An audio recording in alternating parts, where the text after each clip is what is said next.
बार फिर से आप सभी का बहुत बहुत स्वागत है। आज का वीडियो कक्षा 10वीं के छात्रों के लिए बेहद इंपॉर्टेंट है, क्योंकि अगर आप 2022-23 परीक्षा की तैयारी कर रहे हैं तो ये वीडियो आपके लिए बेहद इंपॉर्टेंट होने वाला है। क्योंकि आज से हम आपके लिए विज्ञान का नया बैच शुरू कर रहे हैं। इस बैच में आपको विज्ञान की डेली क्लास मिलेगी, आपको नोट्स प्रोवाइड कराए जाएंगे, आपके लिए इंपॉर्टेंट क्वेश्चन बताए जाएंगे, साथ ही साथ आपका टेस्ट भी लिया जाएगा। यानी आपकी संपूर्ण तैयारी बिल्कुल फ्री होगी, आपसे 1 रुपये कोई चार्ज नहीं लिया जाएगा। ठीक है, तो चलिए शुरू करते हैं वीडियो और देखते हैं आज आपका पहला अध्याय। अगर आप चैनल पहली बार आए हैं, अच्छे परसेंट बनाना चाहते हैं, आप टॉप करना चाहते हैं, तो आज ही हमसे जुड़ जाइए। पहले पार्ट का नाम है रासायनिक अभिक्रियाएं एवं समीकरण। ठीक है, इस पार्ट को हम समझते हैं बढ़िया से। तो चलिए शुरू करते हैं वीडियो। जुड़े रहिएगा वीडियो के अंत तक, सारी चीज ध्यान से देखिएगा, हर एक चीज मैं आपकी क्लियर कर दूंगा। पाठ को समझने के लिए हमें भौतिक परिवर्तन और रासायनिक परिवर्तन को जान लेना बहुत जरूरी है। तो चलिए देखते हैं सबसे पहले आपका भौतिक परिवर्तन क्या होता है। आपने देखा होगा बर्फ को पिघलते हुए। ठीक है, आपने सभी ने देखा होगा जो बर्फ होती है उसको पिघलते हुए सबने देखा है। जैसे आपको हो गया गाजर हो गई, मूली हो गई, उसको हम काट देते हैं, आपने इसको भी देखा। ठीक है, नमक को पानी पे घुलते हुए देखा होगा, पानी का जमना देखा होगा, या आपके सामने कागज तो फाड़ा ही होगा, आपने खुद भी कागज फाड़ा होगा। ठीक है, तो चलिए समझते हैं सबसे पहले भौतिक परिवर्तन क्या होता है, इसकी परिभाषा देखते हैं। किसी पदार्थ के भौतिक अवस्था, यानी कोई भी पदार्थ हो उसकी भौतिक अवस्था, जैसे उसका आकार हो गया, रंग हो गया, तापमान आदि में होने वाले परिवर्तन को भौतिक परिवर्तन कहते हैं। जैसे कि हमारी बर्फ अगर पानी बन जाए तो क्या है, भौतिक परिवर्तन है। क्योंकि पहले बर्फ हमारी क्या थी, ठोस रूप में थी, और वो पानी बनने पे है ना किस रूप में आ गई, द्रव रूप में आ गई। या फिर मान लीजिए आपके सामने एक कागज है। ठीक है, एक कागज है, अगर इसको फाड़ दिया जाए मान लीजिए, तो फिर इस टुकड़ों में, 2 टुकड़ों में बट जाएगा, यानी इसके आकार में परिवर्तन हो गया ना। तो समझे, या आप सेव ले लीजिए, सेव को बीच से काट दीजिए तो उसके आकार परिवर्तन हो जाएगा, लकड़ी को आप काट दीजिए। तो ये सब क्या है, भौतिक परिवर्तन। याद रखिएगा, भौतिक परिवर्तन में क्या होता है, उसके या तो आकार में परिवर्तन हो जाएगा, रंग में परिवर्तन हो जाएगा, तापमान में परिवर्तन होगा, लेकिन उसके गुणों में कोई परिवर्तन नहीं होता है। जैसे दूध को हम गर्म कर दें तो है ना, जब आप क्या करते हैं, दूध को गर्म करेंगे तो उसका ताप क्या होगा, ताप दूध का बढ़ जाएगा। ठीक है, उसके ताप में लेकिन दूध के गुण में कोई परिवर्तन नहीं आएगा। तो भौतिक परिवर्तन क्या होता है, तो वह परिवर्तन होता है जिसके सिर्फ भौतिक अवस्था यानी आकार, रंग, तापमान आदि में जो परिवर्तन होता है वही क्या कहलाता है, आपका भौतिक परिवर्तन कहलाता है। आप भौतिक परिवर्तन बताने के लिए सिंपल समझे, जैसे आपकी बर्फ हो गई, बर्फ जब पिघल के पानी बन जाती है तो क्या कहलाएगा, आपका भौतिक परिवर्तन कहलाएगा। अगर आप किसी कागज को फाड़ देते हैं वो भी भौतिक परिवर्तन है। किसी लकड़ी को आप काट के टुकड़ों में कर देते हैं वो भी आपका भौतिक परिवर्तन है। अगर पानी को आप बॉटल में रख के फ्रिज में रख देते हैं, उसका जमना भी क्या है, भौतिक परिवर्तन है आपका। अगर आप सलाद काट रहे हैं तो भी, जैसे टमाटर है उसको काट दिया तो वो भी क्या हो जाएगा, भौतिक परिवर्तन हो जाएगा, क्योंकि उसके आकार में परिवर्तन हो गया। अगर हम पानी गर्म कर दें वो भी क्या है, पहले पानी ठंडा था, गर्म किया तो पानी गर्म हो गया, वो भी भौतिक परिवर्तन है। लेकिन याद रखिएगा, भौतिक परिवर्तन में नई चीजें नहीं बनती हैं, उसके रासायनिक गुण में कोई अंतर नहीं आता। हम दूध को गर्म करें तो दूध ही रहेगा, पानी गर्म करें तो पानी ही रहेगा। ठीक है, उसके जो रासायनिक गुण हैं उसमें कोई परिवर्तन नहीं आता है। तो भौतिक परिवर्तन समझ गए ना, कि किसी पदार्थ के भौतिक अवस्था, चाहे उसका भौतिक मतलब जो चीज़ हमको दिखाई देती है, जैसे आपका आकार है। जैसे आप जानते हैं, मान लीजिए कि ये आपका कागज हो गया, ठीक है ना, इस आकार का। अब इसको हम फाड़ दें, मान लीजिए 20 से इसको फाड़ देते हैं, तो अब देखिए 2 टुकड़ों में बढ़ गया ना, ये 2 टुकड़ों में बढ़ गया। या मान लीजिए ये आपका हो गया कोई फल, मान लीजिए सेव है ना, अगर आप इसको 20 से काट देंगे तो सेव का आकार भी क्या हो जाएगा, बदल जाएगा। पानी को अगर हम गर्म करें तो पानी का ठंडे से क्या हो जाएगा, गर्म हो जाएगा। तो ये आपके समझ में आ गया होगा भौतिक परिवर्तन क्या है। अब चलिए देखते हैं रासायनिक परिवर्तन क्या होता है। तो जब कोई पदार्थ किसी अन्य पदार्थ से मिलकर एक नया पदार्थ बनाता है तो उसे हम क्या कहते हैं, रासायनिक परिवर्तन कहते हैं। देखिए रासायनिक परिवर्तन में नया पदार्थ बनेगा, ठीक है। क्या कहता है कि जब कोई पदार्थ किसी अन्य पदार्थ से मिलकर एक नया पदार्थ बनाता है तो उसे हम क्या कह देते हैं, रासायनिक परिवर्तन कहते हैं। जैसे लोहे में जंग लगना, जो लोहा होता है उसमें जो जंग लगता है तो उसे हम क्या कहेंगे, रासायनिक, ठीक है। जैसे कोयले का जलना हो गया, दूध का फटना हो गया, अगरबत्ती का जलना हो गया। जैसे अगरबत्ती है उसको हम जला दें तो गैस के रूप में अगरबत्ती जल जाती है, उसमें कुछ कार्बन आ जाता है, ठीक है ना। यानी रासायनिक परिवर्तन क्या होते हैं, जब कोई पदार्थ किसी अन्य पदार्थ से मिलकर एक नया पदार्थ बनाता है, या फिर कहें कि जब कोई पदार्थ दो या दो से अधिक पदार्थों में वियोजित होकर उसका गुण बदल जाता है तो क्या कहलाता है, रासायनिक परिवर्तन कहलाता है। यानी उसके गुणों में अंतर आ जाएगा, ठीक है। जैसे आपका लोहा है, जब उसमें जंग लग जाएगा तो लोहे के गुण में अंतर आ जाएगा। कोयले का जलना, तो जब कोयले को जला दोगे तो उसके गुण में अंतर आएगा। याद रखिए जब रासायनिक परिवर्तन होता है तो उसे हम पुनः उसी रूप में प्राप्त, जैसे दूध का फटना, मान लीजिए दूध फट गया है तो उसे आप पुनः दूध में प्राप्त नहीं कर सकते हैं। लेकिन भौतिक परिवर्तन ऐसा होता है, जैसे मान लीजिए बर्फ़ को पिघला दिया तो पानी बन गया, और पानी को हम फिर से फ्रिज में रख दें तो फिर से बर्फ़ बन जाएगा। लेकिन अगर दूध फट गया तो उसे हम फिर से दूध नहीं बना सकते हैं। तो रासायनिक परिवर्तन क्या होता है, जब कोई पदार्थ किसी अन्य पदार्थ से मिलकर एक नया पदार्थ बना लेता है उसे हम क्या कहते हैं, रासायनिक परिवर्तन कहते हैं। याद रखिएगा रासायनिक परिवर्तन जो होता है उसमें उसके गुणों में परिवर्तन हो जाता है। चलिए एक एग्जाम्पल की सहायता से इसको समझते हैं। और रासायनिक परिवर्तन को रासायनिक अपक्रिया कहते हैं, याद रखिएगा, ठीक है। यानी देखिए आपका जो पहला एक क्वेश्चन हो जाता है कि रासायनिक अभिक्रिया किसे कहते हैं, उदाहरण देकर समझाइए। तो रासायनिक परिवर्तन को हम क्या कह देते हैं, रासायनिक अपक्रिया कहते हैं। चलिए आपको क्वेश्चन दिया जाता है पेपर में आपके कि रासायनिक अपक्रिया किसे कहते हैं, उदाहरण देकर समझाइए। तो चलिए इसको समझते हैं रासायनिक अपक्रिया को। भौतिक परिवर्तन और रासायनिक परिवर्तन आप समझ गए होंगे। भौतिक परिवर्तन वह परिवर्तन होता है जिसमें किसी पदार्थ के भौतिक गुणों में रंग रूप आकार में परिवर्तन होता है।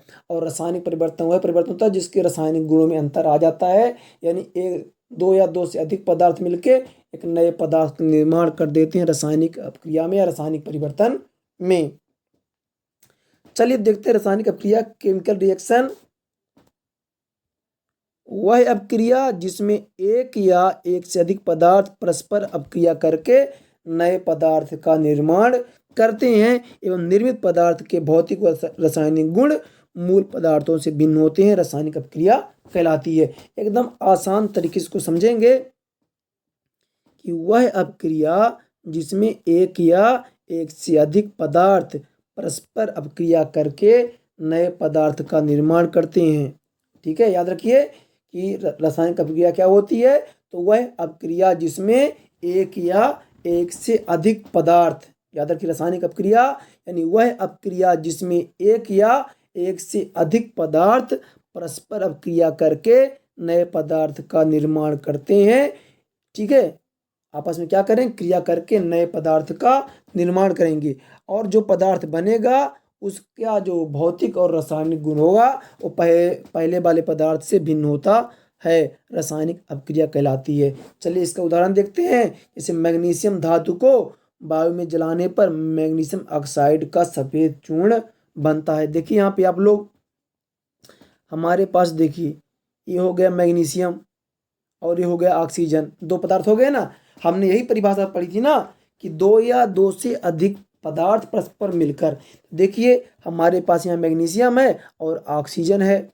दो या दो से अधिक पदार्थ परस्पर मिलकर एक नए पदार्थ का निर्माण करते हैं। तो आप यहाँ पे देख सकते हैं कि मैग्नीशियम ऑक्साइड हमको प्राप्त हो चुका है ना। मैग्नीशियम और ऑक्सीजन मिलकर क्या बना दिए, मैग्नीशियम ऑक्साइड मिला बना दिए, ठीक है। तो यही आपकी परिभाषा थी। परिभाषा में कहा आपके कि रासायनिक अपक्रिया क्या होती है, तो जब दो या दो से अधिक पदार्थ आपस में मिलकर एक नए पदार्थ का निर्माण करते हैं तो उसे हम क्या कहते हैं, रासायनिक क्रिया कहते हैं। याद रखिए, इसमें जो पदार्थ बनता है वो पहले वाले पदार्थ से अलग होता है। यानी कि जो यहाँ पे मैग्नीशियम का गुण था आपके सामने, ये ऑक्सीजन गुण था, अब इसमें वो गुण नहीं है। ठीक है, अब हम रासायनिक अपक्रिया की पहचान कैसे करते हैं, एक और उदाहरण आपको दे दूं अगर, तो देखिए यहाँ पे हम ले लेते हैं H2 प्लस O2, है ना, H2 प्लस O2। देखिए H2 यानी क्या होता है आपका, हाइड्रोजन होता है, ठीक है ना। H2 यानी क्या होता है आपका, हाइड्रोजन हो गया, ऑक्सीजन हो गया, O2 क्या हो गया हमारा, ऑक्सीजन हो गया।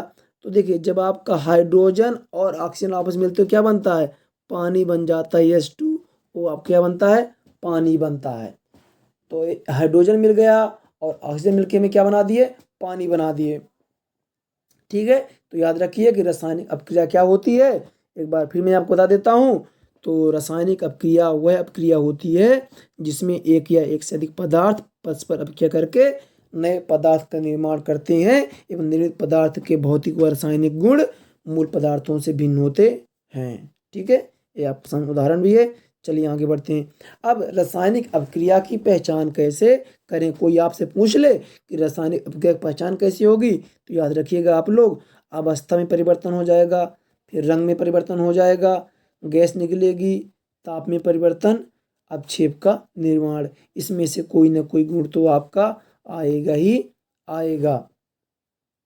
ठीक है, चलिए जैसे अभी हमने देखा था ना कि देखिए हमारा हाइड्रोजन क्या है, गैस है, ऑक्सीजन भी क्या है, गैस है। अब बना क्या, H2O जो कि हमारा द्रव है।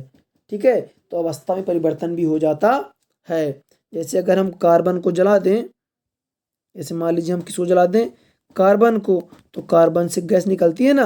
किसी भी चीज़ को, या आप लकड़ी को जलाओ तो उसमें से गैस निकलती है या धुआं निकलता है, तो गैस का निकलना हो गया। और ताप में परिवर्तन भी होता है, रंग में परिवर्तन भी हो जाता है। जैसे मान लीजिए कि पेपर को जला देते हैं हम लोग, है ना, पेपर को जला दें तो अभी मान लीजिए सफ़ेद था तो कैसे हो जाएगा, काला हो जाता है, तो रंग में परिवर्तन भी हो जाता है। ठीक है, अब चलिए देखते हैं ऑक्सीकरण तथा अपचयन अपक्रियाएं। चलिए पहले हम लोग समझ लेते हैं थोड़ा सा विस्थापन या प्रतिस्थापन अपक्रियाएं। ऑक्सीकरण अपचयन को हम बाद में देखेंगे, अभी आपको पहले ये देख लेते हैं क्योंकि आपके क्वेश्चन पूछे भी जाते हैं। तो देखिए देखते हैं विस्थापन या प्रतिस्थापन अपक्रियाएं किसे कहते हैं। तो देखिए इसको, तो वह रासायनिक अपक्रिया जिसमें अधिक क्रियाशील तत्व कम क्रियाशील तत्व के यौगिक से उस तत्व के परमाणु को विस्थापित कर स्वयं उसका स्थान ग्रहण कर लेता है, प्रतिस्थापन अपक्रिया कहलाती है। यानी कि जो अधिक क्रियाशील तत्व होगा वो कम क्रियाशील तत्व को यौगिक से उस तत्व के परमाणु को निष्कासित करके, हटा के, विस्थापित करके उसका स्थान स्वयं ग्रहण कर लेता है। चलिए इसको पहले एग्जाम्पल के थ्रू समझते हैं तो आपको आसानी समझ में आ जाएगा। देखिए यहाँ पे हमारे पास कुछ तत्व देखिए यहाँ पे है, Fe यानी आपका लोहा आयरन है, और यहाँ पे कॉपर सल्फेट है। ठीक है, तो चलिए देखते हैं हमारी परिभाषा क्या कही है कि वह रासायनिक अपक्रिया जिसमें अधिक क्रियाशील तत्व कम क्रियाशील तत्व के यौगिक से उस तत्व के परमाणु को विस्थापित कर स्वयं उसका स्थान ग्रहण कर लेता है, प्रतिस्थापन अपक्रिया कहलाती है। तो देखिए यहाँ पे जो हमारा आयरन है Fe, ये अधिक क्रियाशील है और ये वाला कम क्रियाशील है। तो ये क्या करेगा, यहाँ से आयरन जो जाएगा कॉपर को कर देगा विस्थापित और कॉपर का स्थान ग्रहण कर लेगा। देख लीजिए यहाँ पे, तो जहाँ कॉपर था देखिए यहाँ पे FeSO4 बन गया है। यानी कि यहाँ पे देखिए जो आपका आयरन था, यहाँ पे आपका ये आयरन था, इसने क्या करा, कॉपर को हटा दिया और कॉपर का स्थान ले लिया ना। देखिए कॉपर यहाँ पे अलग हो चुका, देख लीजिए आप लोग, यहाँ पे आपको दिख रहा होगा कॉपर हमारा अलग हो चुका है।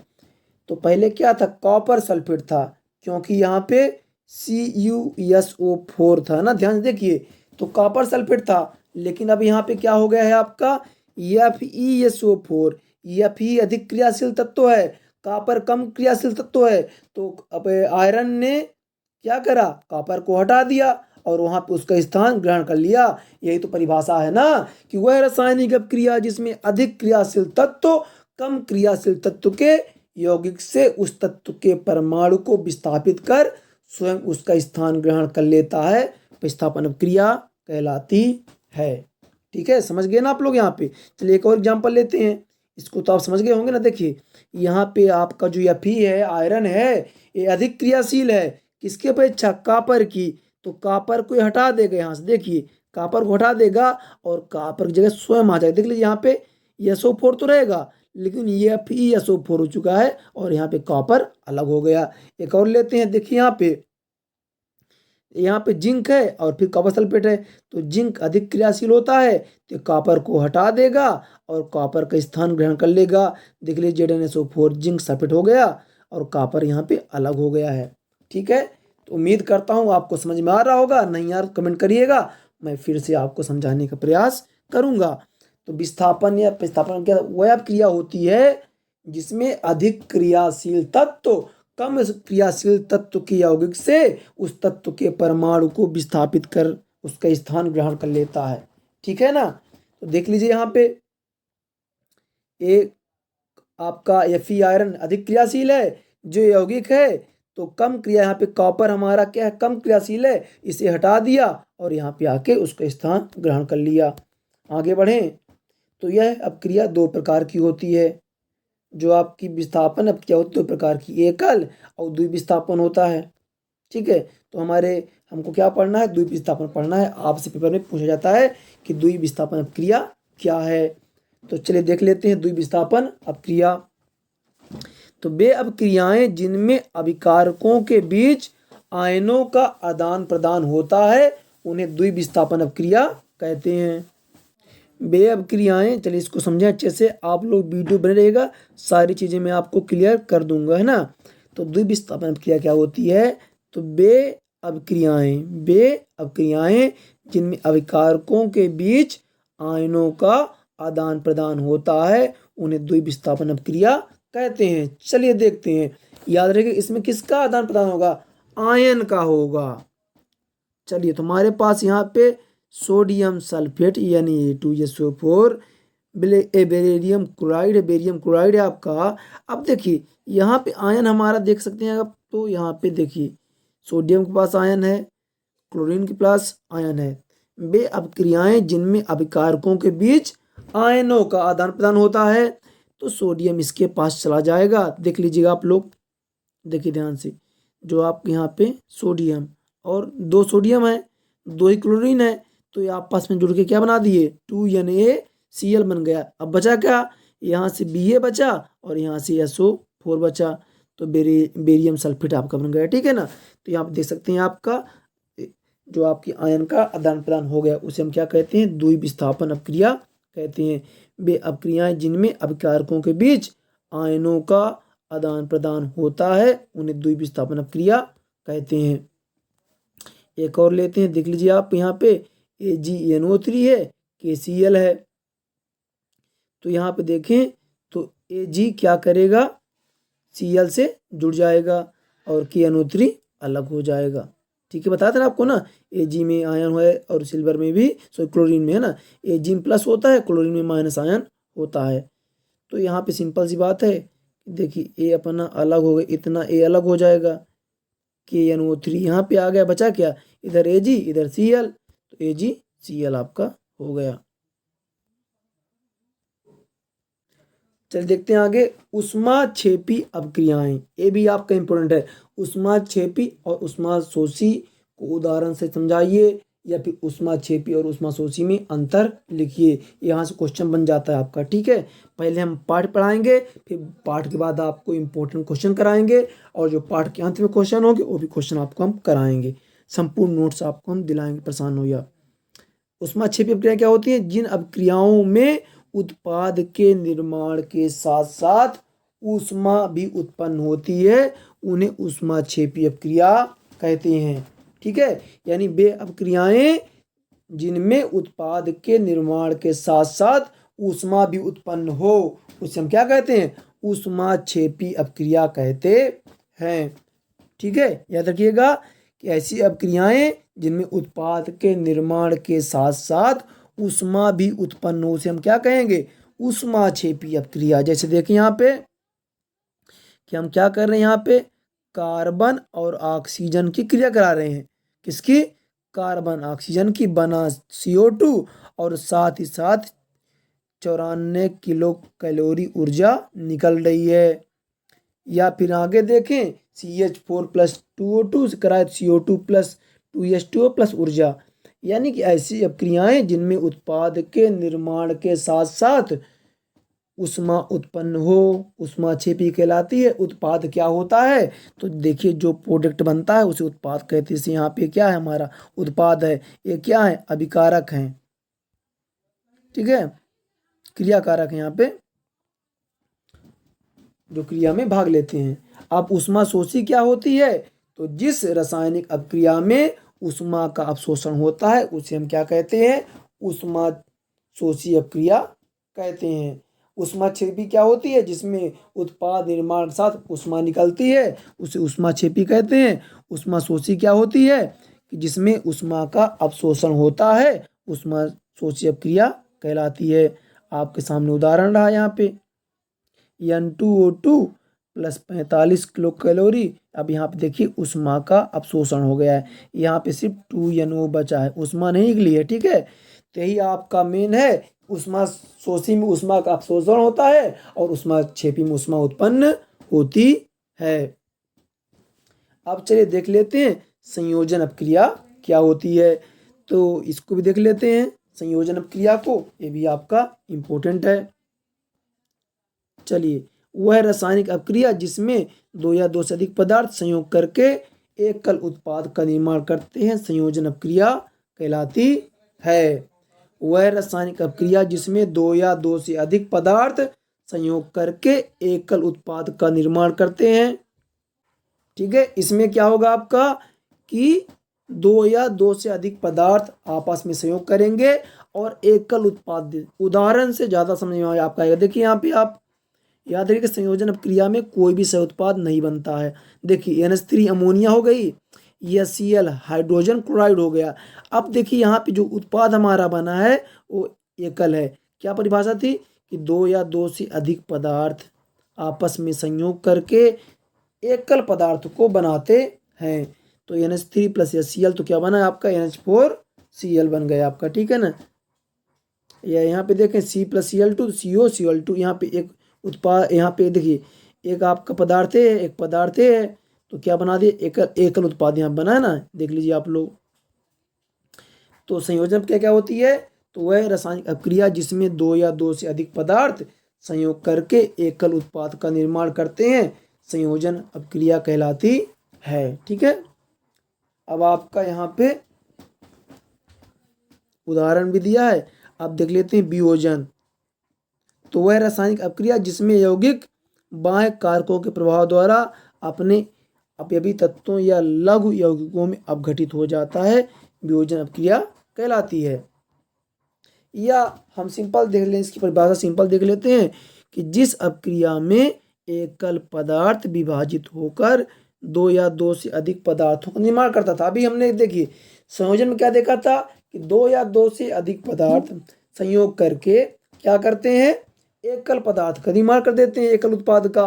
लेकिन इसमें क्या होगा कि दो या दो से अधिक पदार्थ का निर्माण करेंगे। देखिए यहाँ पे कि जिस अपक्रिया में एकल पदार्थ वियोजित होकर दो या दो से अधिक पदार्थ का निर्माण करते हैं, वियोजन अपक्रिया कहलाती है। यहाँ पे आप देख सकते हैं कि देखिए 2FeSO4 ये क्या हुआ आपका? यहाँ पे 3 भागों में टूट चुका है, 1 2 और 3। ये 2FeSO4 था। ठीक है ना। तो अब भाई आपका बचा है ऑक्सीकरण और अपचयन, और 1 2 टॉपिक और बचे हैं, तो अगले वीडियो में उसको हम कवर कर देंगे। तो वीडियो अपने दोस्तों पे शेयर करिएगा और कमेंट करके जो बताइए वीडियो आपको कैसा लगा। मिलते हैं आपसे अगले वीडियो पे।